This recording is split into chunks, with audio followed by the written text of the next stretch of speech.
Bonjour à tous et bienvenue dans cette nouvelle série Crusader King 2 sur Jay's Gaming. Donc vous êtes dans une série un petit peu particulière parce que c'est ce qu'on appelle une série relais YouTube entre chaînes YouTube. Donc le principe c'est que là en fait je suis en live, donc je vous préviens, j'ai tourné ça en live. Je pense que les autres épisodes seront tournés en live aussi, donc n'hésitez pas à rester dans le coin si ça vous intéresse et à vous abonner, à me suivre sur la chaîne Twitch pour pouvoir y participer. Donc le principe de cette série relais YouTube c'est que je démarre une partie, probablement en Irlande. Dès que mon souverain meurt, je passe la partie à une autre chaîne YouTube qui poursuit la partie avec mon héritier. Vous voyez? Et moi, je vais reprendre la partie d'un autre YouTuber qui va... et du coup, je vais reprendre sa partie. Et une fois que le nouveau souverain mourra, ben, je repasserai à nouveau la save. Et on aura comme ça plusieurs saves, a priori 3 voire 4, peut-être 5, qui vont tourner entre chaînes. Donc l'avantage c'est que pour ceux qui suivront uniquement les séries sur Jay's Gaming, bah, verront des bouts de gameplay qui vont se passer dans différentes régions du monde, parce que j'imagine que chaque chaîne va démarrer à un autre endroit du monde, ou alors dans des conditions différentes. Donc ça sera intéressant. Moi de mon côté je vais essayer d'avoir une approche très pédagogique, donc si vous ne connaissez pas du tout le jeu, restez là, c'est l'occasion de l'apprendre.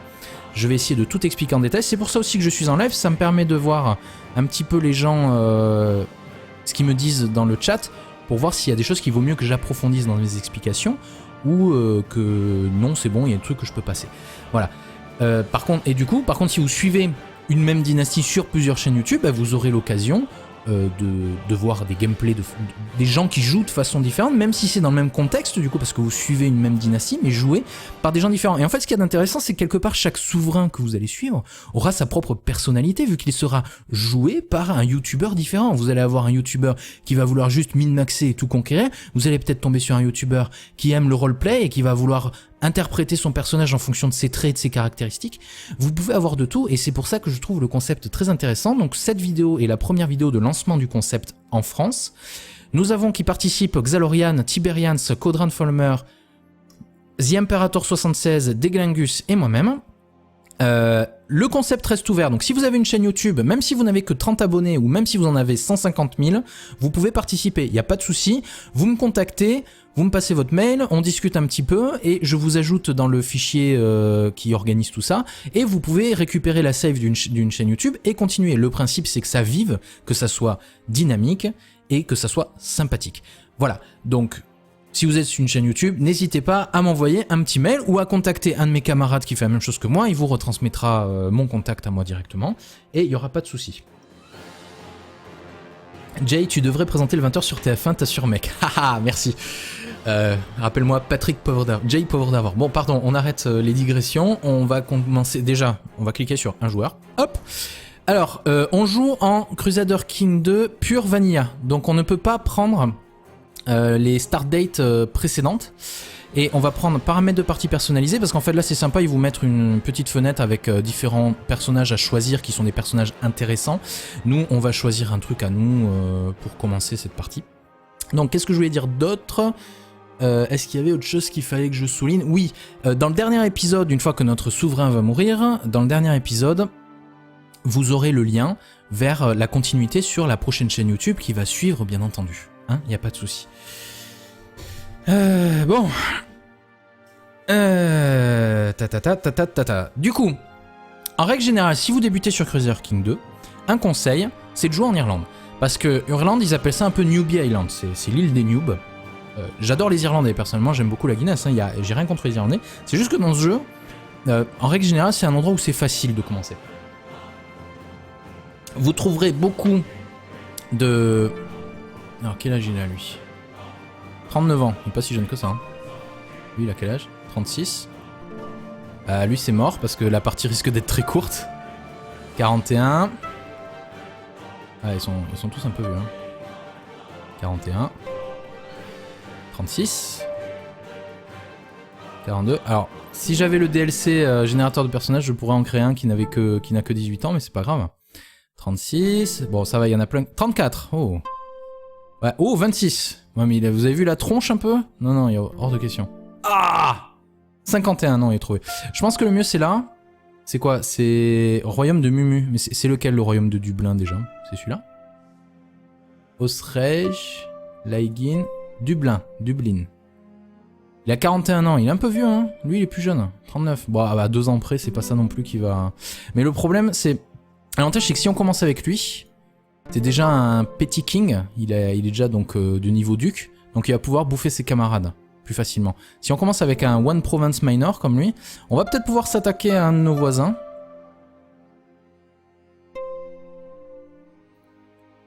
Mais ouais, on a 2 voisins, ouais, on a même plein de voisins en fait qu'on pourrait peut-être attaquer, mais reste à savoir lesquels sont les plus puissants, voir aussi quelles alliances faire. Alors que si on démarre directement avec lui, on va pouvoir bouffer ça déjà direct, et après s'étendre peut-être chez nos voisins. Après, ce qu'il faut regarder aussi, donc je vais expliquer vite fait pour ceux qui ne connaissent absolument pas Crusader King 2. Crusader King 2 est un jeu paradoxe, donc ceux qui ont fait Europa Universalis 4, et c'est en gros un simulateur de société féodale, d'accord? Donc on joue en l'an 1000 jusqu'en 1400 et des poussières, et le principe c'est que vous avez des rois, vous avez des ducs, vous avez des comtes, et vous avez des barons. Chaque province, comme vous pouvez le voir, ça c'est une province. Ça c'est une province, c'est une province. Chaque province est un comté. Donc la personne qui dirige une province, c'est un comte. D'accord? À l'intérieur d'une même province, vous avez des... comment dire? Des localités. Vous avez les plus grosses provinces en ont jusqu'à 6 par exemple. Et à l'intérieur, vous avez 3 types de bâtiments. Vous avez les châteaux, vous avez les villes et vous avez les évêchés, c'est-à-dire les églises, quoi. Enfin, en tout cas, une ville centrée sur une église. Les évêchés sont dirigés par des évêques. Dans les pays musulmans, ce sont des mosquées, sont dirigées par des, je sais pas comment ça s'appelle, des imams. Ensuite, les villes sont dirigées par des maires et les châteaux sont dirigés par des seigneurs. Donc, un comte est aussi, enfin, la capitale du comté, si c'est un château, le comte est un seigneur. Si la capitale du comté est une ville, alors c'est un prince marchand en fait le mec, parce que c'est pas un seigneur, c'est pas un noble, vous voyez, et c'est comme ça qu'on peut créer des républiques. Mais si vous avez que le jeu de base, vous pouvez pas faire république, donc oubliez ça. Et pareil pour les évêchés, si la capitale du comté est un évêché, alors c'est un archevêché, donc le monsieur est un petit peu plus important. Bref, on s'en fout un peu, nous on va se concentrer sur les seigneurs, parce que c'est les seuls qu'on peut réellement jouer. Dublin hérite de Laguin, on me dit. Ah. Ah ouais, en plus le mec il est vieux. Ah bon, on va prendre Dublin alors. Ok. En plus c'est sympa, on va pouvoir faire de la Guinness. Alors. Je regarde un petit peu le chat.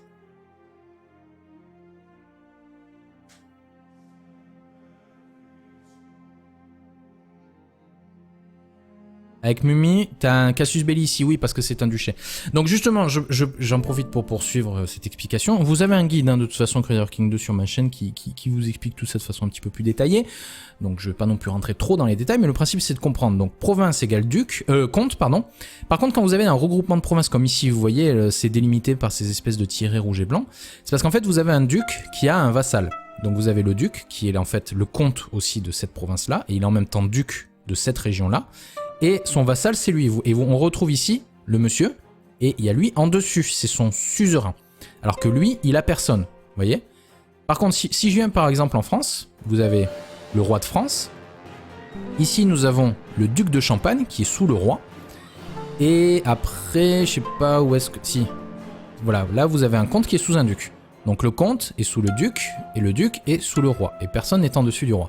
Si on va regarder le Saint-Empire romain, qui est ici, on va peut-être mettre la carte des royaumes indépendants, ce sera un petit peu plus lisible.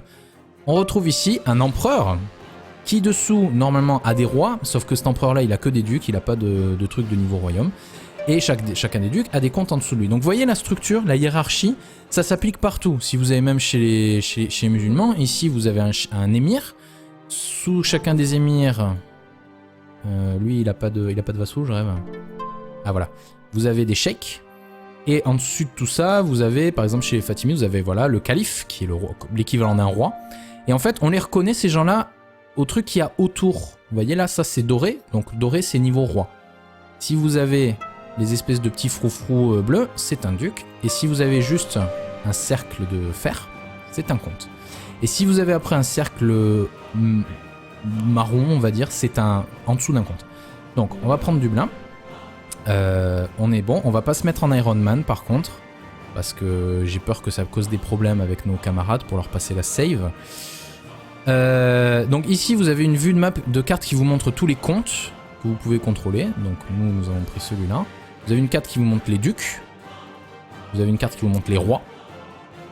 Et il n'y a pas de carte qui montre les empereurs. Vous avez une carte des religions. Donc on a les orthodoxes ici, les tengris, Ah, il y a un peu de sunnites ici, tiens. Ça va jusqu'en Inde, mais je crois qu'il faut avoir un DLC pour jouer là-bas. Que j'ai personnellement, mais que je n'ai pas activé. Et on retrouve donc les catholiques. Donc nous allons jouer des catholiques. Et on retrouve après les cultures qui... bon, bref, on verra plus tard. Et ensuite le terrain. Bon, donc Dublin. Allez, c'est parti. Est-ce que j'ai rien oublié? J'ai rien oublié. Ouais, dans le coin là, ici, vous pouvez choisir des dates de départ différentes.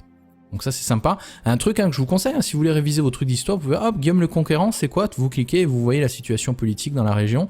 Franchement, ça vous fait réviser l'histoire et la géographie, c'est génial. Et moi je vous le dis, hein, l'éducation nationale devrait payer une version de Crusader King 2 et d'Europa Universalis 4 à tous les étudiants de France. Sérieux, je suis sérieux.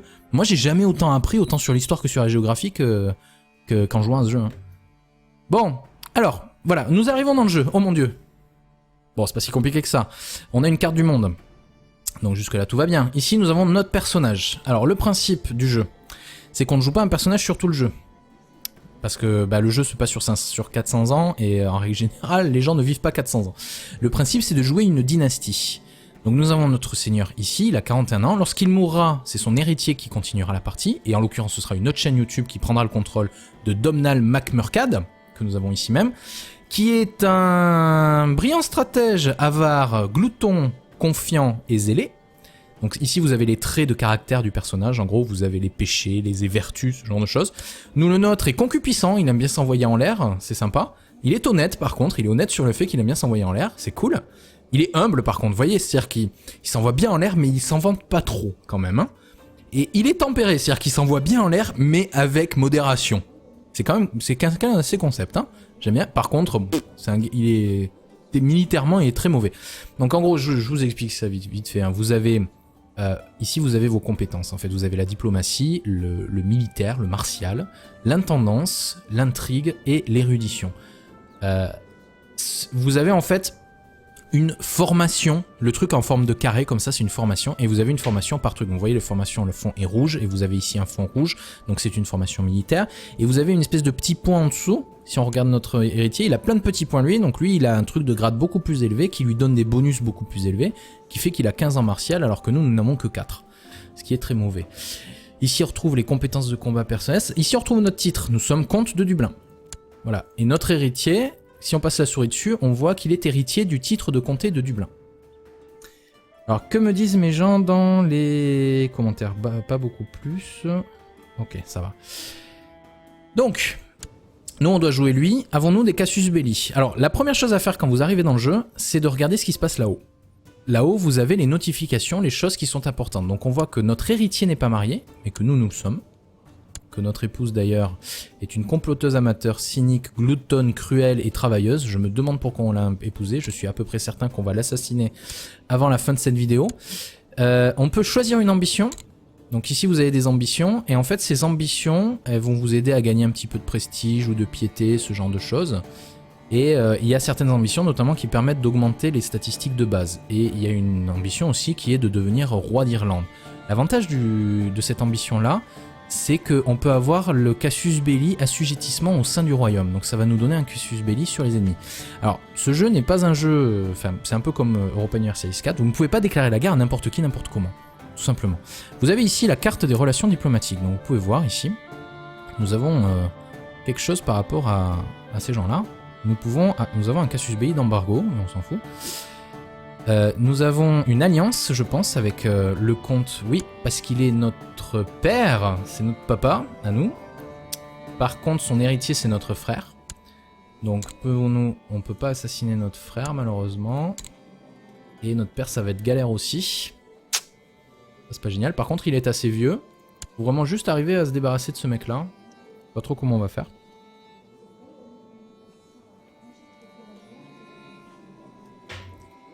Ensuite,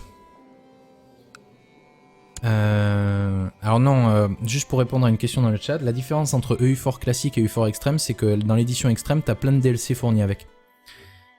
Donc nous avons des ambitions et nous pouvons marier notre héritier. Donc c'est là qu'on va se marier parce que ce mariage, ce sera pour la personne qui va nous suivre. Qui c'est qu'on pourrait lui choper? Une petite courtisane de Saxe. On pourrait essayer peut-être de lui trouver une alliance. On peut épouser des enfants dans ce jeu, c'est génial. Non, mais enfin je dis ça, je dis rien. N'allez pas imaginer les choses. Oh, le bec de lièvre. Oh oui, ça pourrait être cool ça. J'ai bien envie de le faire honnêtement. Qu'est-ce que vous en pensez? Un bec de lièvre, ça pourrait être marrant, non?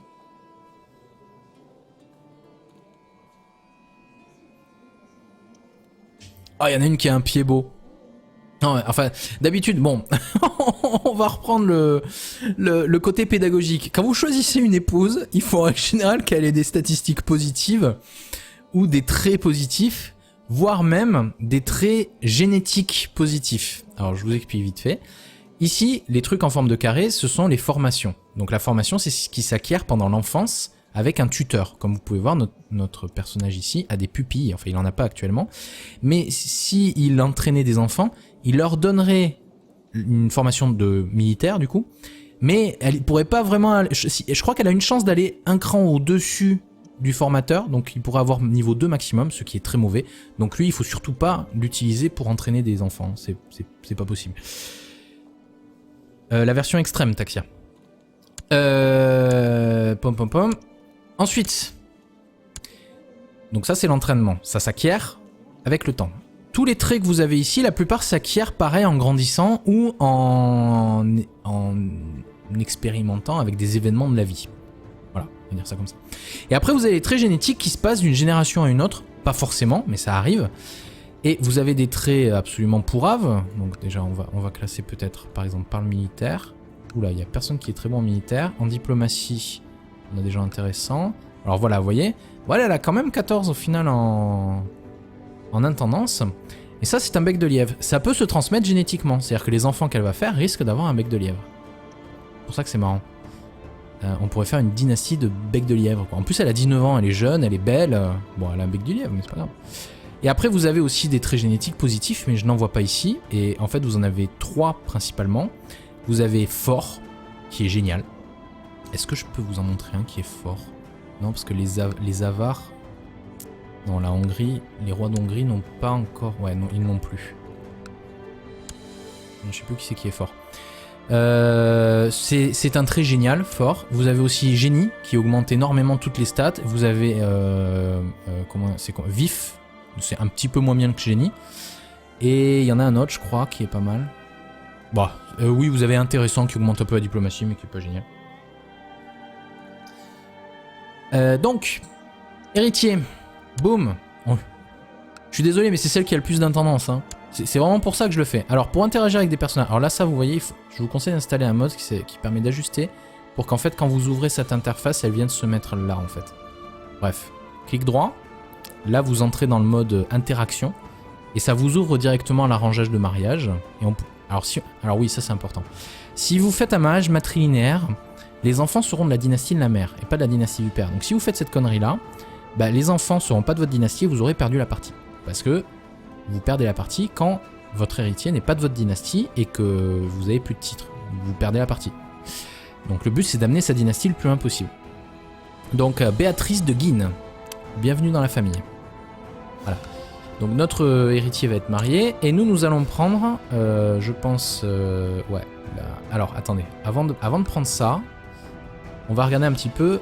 Nous avons 1192 hommes et nos vassaux n'en ont que 30. Ça c'est nos hommes à nous et ça ce sont les hommes de nos vassaux. Nos vassaux nous donnent des hommes en fonction de l'opinion qu'ils ont de nous. Ici, il n'a que 24 d'opinion, donc il en a 217, et il nous donne au final que 33 par rapport à ça. Il n'y a pas que l'opinion, il y a aussi les lois qui viennent interagir là-dedans, mais on en parlera plus tard. Par contre, lui, pourquoi c'est 0 ?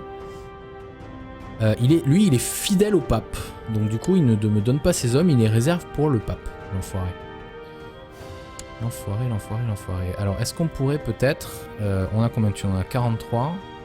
Je pourrais lui accorder un titre honorifique, non peut-être pas de régent, ça serait abusé. Je vais en faire un échanson. Tiens, 15 d'opinion. Du coup, mon opinion est supérieure.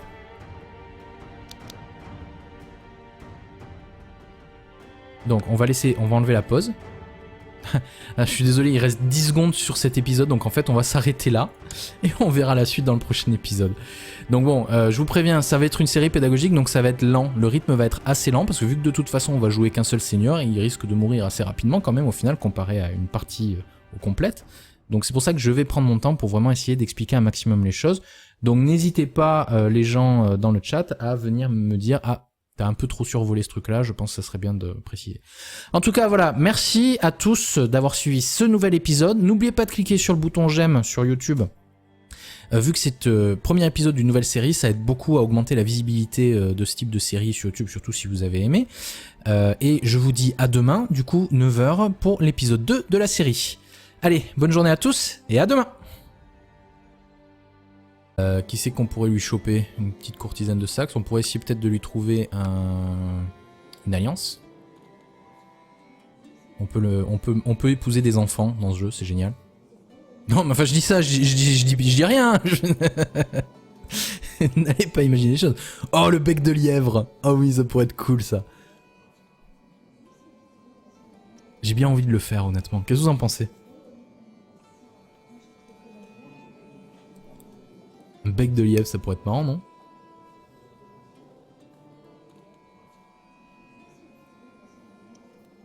Oh, il y en a une qui a un pied beau. Non, enfin, d'habitude, bon, on va reprendre le côté pédagogique. Quand vous choisissez une épouse, il faut en général qu'elle ait des statistiques positives ou des traits positifs, voire même des traits génétiques positifs. Alors, je vous explique vite fait. Ici, les trucs en forme de carré, ce sont les formations. Donc la formation, c'est ce qui s'acquiert pendant l'enfance avec un tuteur. Comme vous pouvez voir, notre personnage ici a des pupilles, enfin il en a pas actuellement. Mais si il entraînait des enfants, il leur donnerait une formation de militaire du coup, mais elle pourrait pas vraiment... Je crois qu'elle a une chance d'aller un cran au-dessus du formateur, donc il pourrait avoir niveau 2 maximum, ce qui est très mauvais. Donc lui, il faut surtout pas l'utiliser pour entraîner des enfants, c'est pas possible. La version extrême, Taxia. Pom pom pom. Ensuite, donc ça c'est l'entraînement, ça s'acquiert avec le temps. Tous les traits que vous avez ici, la plupart s'acquièrent pareil en grandissant ou en expérimentant avec des événements de la vie. Voilà, on va dire ça comme ça. Et après vous avez les traits génétiques qui se passent d'une génération à une autre, pas forcément, mais ça arrive. Et vous avez des traits absolument pourraves, donc déjà on va classer peut-être par exemple par le militaire. Oula, il n'y a personne qui est très bon en militaire. En diplomatie, on a des gens intéressants. Alors voilà, vous voyez, voilà, elle a quand même 14 au final en intendance. Et ça c'est un bec de lièvre. Ça peut se transmettre génétiquement, c'est-à-dire que les enfants qu'elle va faire risquent d'avoir un bec de lièvre. C'est pour ça que c'est marrant. On pourrait faire une dynastie de bec de lièvre. En plus elle a 19 ans, elle est jeune, elle est belle. Bon, elle a un bec de lièvre, mais c'est pas grave. Et après vous avez aussi des traits génétiques positifs, mais je n'en vois pas ici. Et en fait vous en avez 3 principalement. Vous avez fort, qui est génial. Est-ce que je peux vous en montrer un qui est fort? Non, parce que les avares... Non, la Hongrie, les rois d'Hongrie n'ont pas encore... Ouais, non, ils n'ont plus. Je sais plus qui c'est qui est fort. C'est un trait génial, fort. Vous avez aussi génie, qui augmente énormément toutes les stats. Vous avez... comment c'est quoi? Vif, c'est un petit peu moins bien que génie. Et il y en a un autre, je crois, qui est pas mal. Bah, oui, vous avez intéressant qui augmente un peu la diplomatie, mais qui est pas génial. Donc, héritier, boum. Je suis désolé, mais c'est celle qui a le plus d'intendance. Hein. C'est vraiment pour ça que je le fais. Alors, pour interagir avec des personnages, alors là, ça, vous voyez, je vous conseille d'installer un mode qui permet d'ajuster pour qu'en fait, quand vous ouvrez cette interface, elle vienne se mettre là, en fait. Bref, clic droit. Là, vous entrez dans le mode interaction et ça vous ouvre directement l'arrangeage de mariage. Et alors oui, ça c'est important. Si vous faites un mariage matrilinéaire, les enfants seront de la dynastie de la mère et pas de la dynastie du père. Donc si vous faites cette connerie là, bah, les enfants seront pas de votre dynastie et vous aurez perdu la partie. Parce que vous perdez la partie quand votre héritier n'est pas de votre dynastie et que vous avez plus de pain. On va pouvoir faire de la Guinness. Alors, je regarde un petit peu le chat.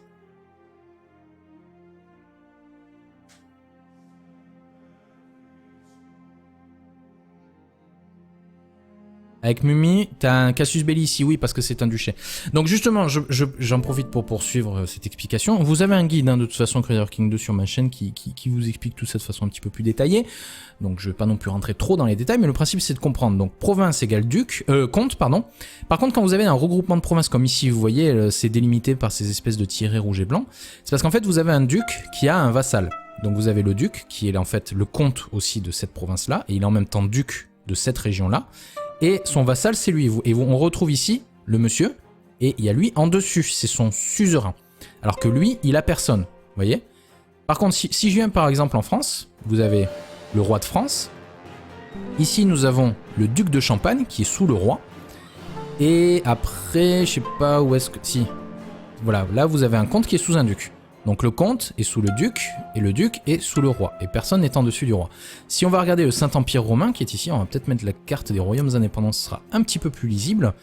On retrouve ici un empereur, qui dessous, normalement, a des rois, sauf que cet empereur-là, il a que des ducs, il n'a pas de trucs de niveau royaume. Et chacun des ducs a des comtes en dessous de lui. Donc vous voyez la structure, la hiérarchie, ça s'applique partout. Si vous avez même chez les musulmans, ici vous avez un émir, sous chacun des émirs... lui, il a pas de vassaux, je rêve. Ah voilà. Vous avez des sheikhs. Et en dessus de tout ça, vous avez, par exemple, chez les Fatimides, vous avez voilà, le calife, qui est l'équivalent d'un roi.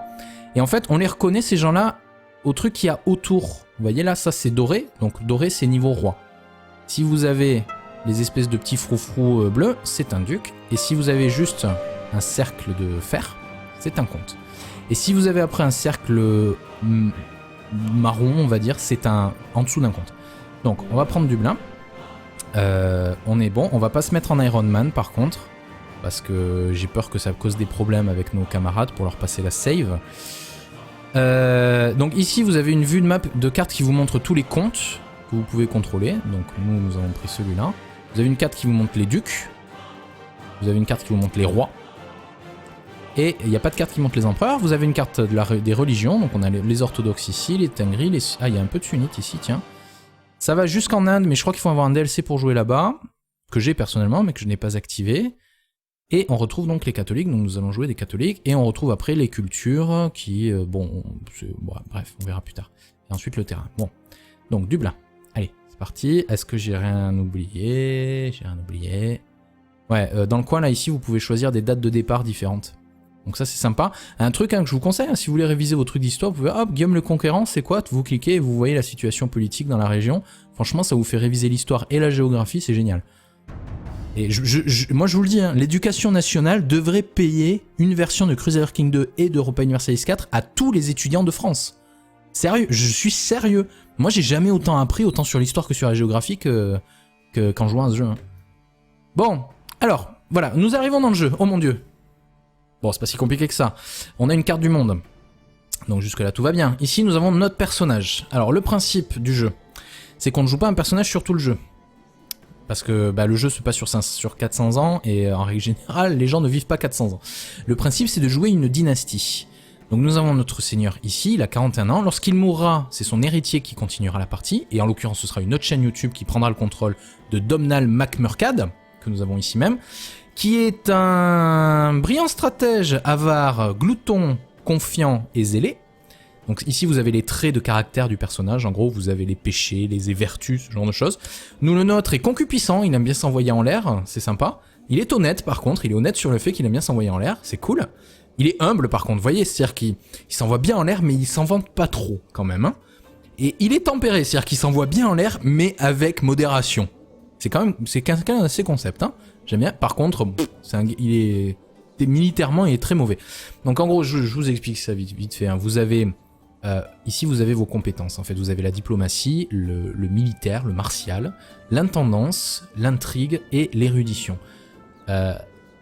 Vous avez en fait une formation, le truc en forme de carré comme ça, c'est une formation, et vous avez une formation par truc. Vous voyez, le fond est rouge, et vous avez ici un fond rouge, donc c'est une formation militaire, et vous avez une espèce de petit point en dessous. Si on regarde notre héritier, il a plein de petits points lui, donc lui il a un truc de grade beaucoup plus élevé, qui lui donne des bonus beaucoup plus élevés, qui fait qu'il a 15 en martial, alors que nous n'avons que 4, ce qui est très mauvais.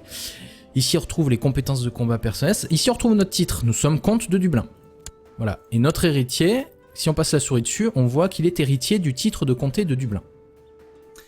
Alors, que me disent mes gens dans les commentaires? Bah, pas beaucoup plus. Ok, ça va. Donc, nous, on doit jouer lui. Avons-nous des casus belli? Alors, la première chose à faire quand vous arrivez dans le jeu, c'est de regarder ce qui se passe là-haut. Là-haut, vous avez les notifications, les choses qui sont importantes. Donc, on voit que notre héritier n'est pas marié, mais que nous, nous le sommes. Que notre épouse, d'ailleurs, est une comploteuse amateur, cynique, gloutonne, cruelle et travailleuse. Je me demande pourquoi on l'a épousée. Je suis à peu près certain qu'on va l'assassiner avant la fin de cette vidéo. On peut choisir une ambition.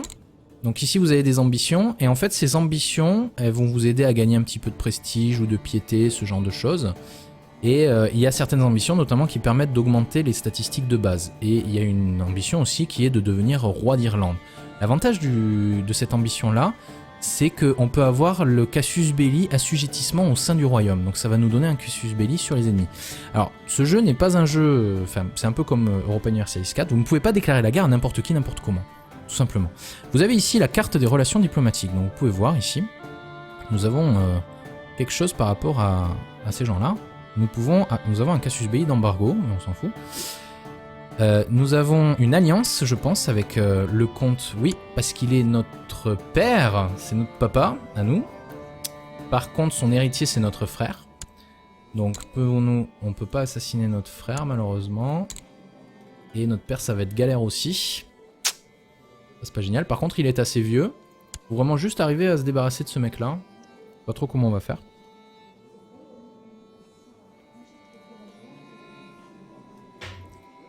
Ensuite, alors non, juste pour répondre à une question dans le chat, la différence entre EU4 classique et EU4 extrême, c'est que dans l'édition extrême, t'as plein de DLC fournis avec.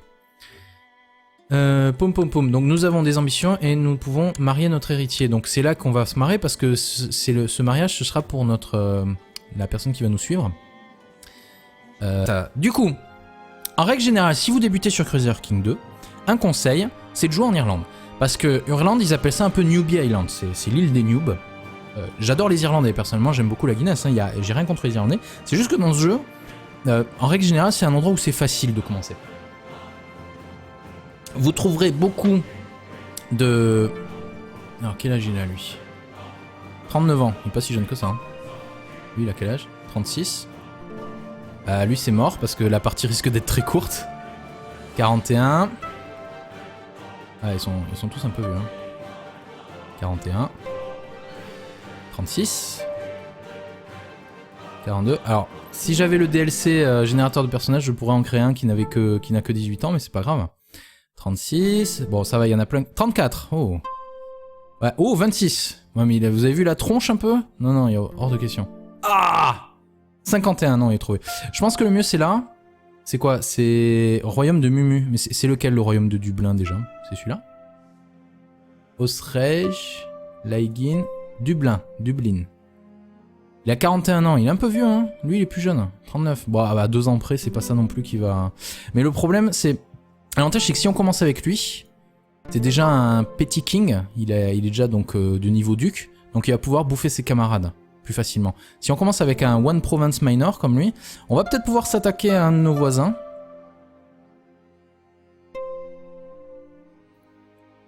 Mais ouais, on a 2 voisins. Ouais, on a même plein de voisins en fait qu'on pourrait peut-être attaquer, mais reste à savoir lesquels sont les plus puissants. Voir aussi quelles alliances faire. Alors que si on démarre directement avec lui, on va pouvoir bouffer ça déjà direct.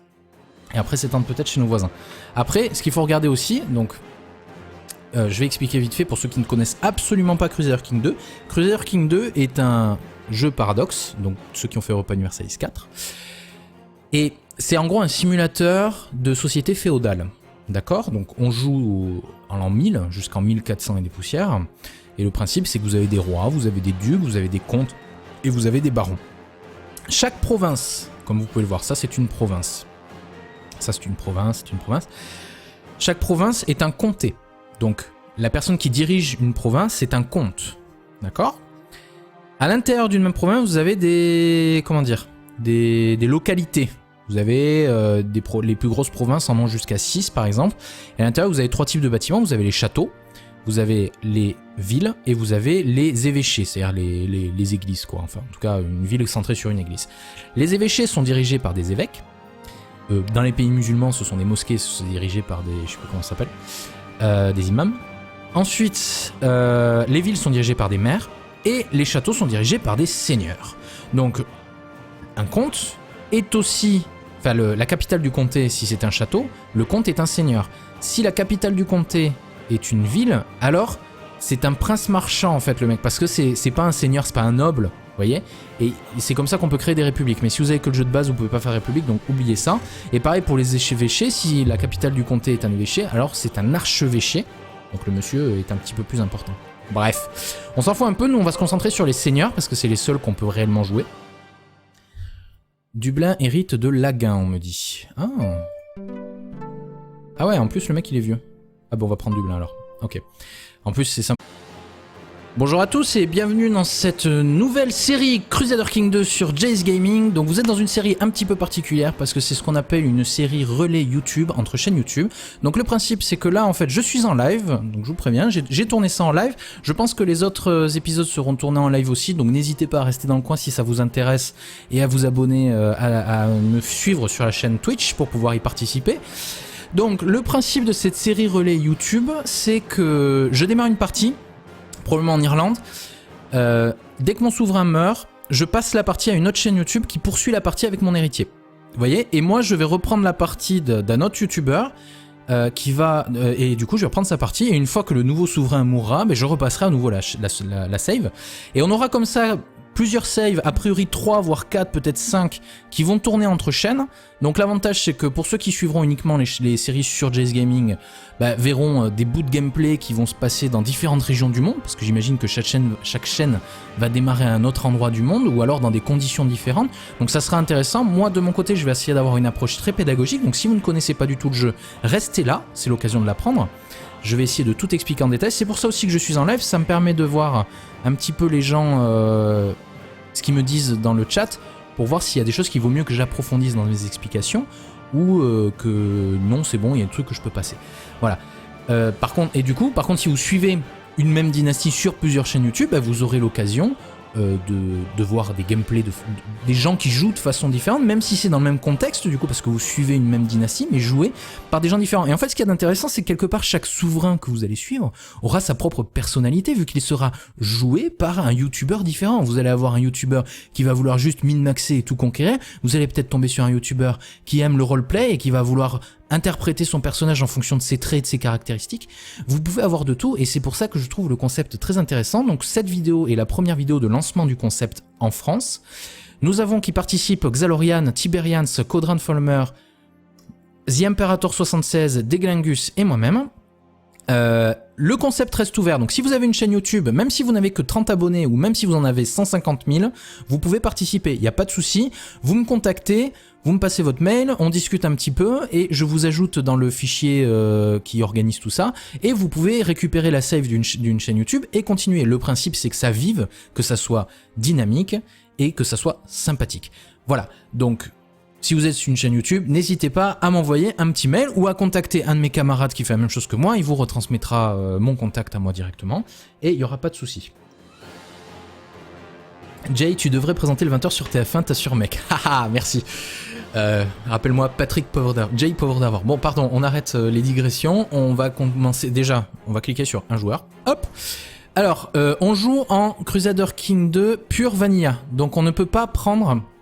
les start dates précédentes et on va prendre paramètres de partie personnalisés parce qu'en fait là c'est sympa, ils vous mettent une petite fenêtre avec différents personnages à choisir qui sont des personnages intéressants.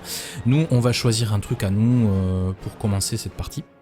Donc qu'est-ce que je voulais dire d'autre? Est-ce qu'il y avait autre chose qu'il fallait que je souligne? Oui, dans le dernier épisode, une fois que notre souverain va mourir, dans le dernier épisode vous aurez le lien vers la continuité sur la prochaine chaîne YouTube qui va suivre bien entendu. Il n'y a pas de souci. Bon.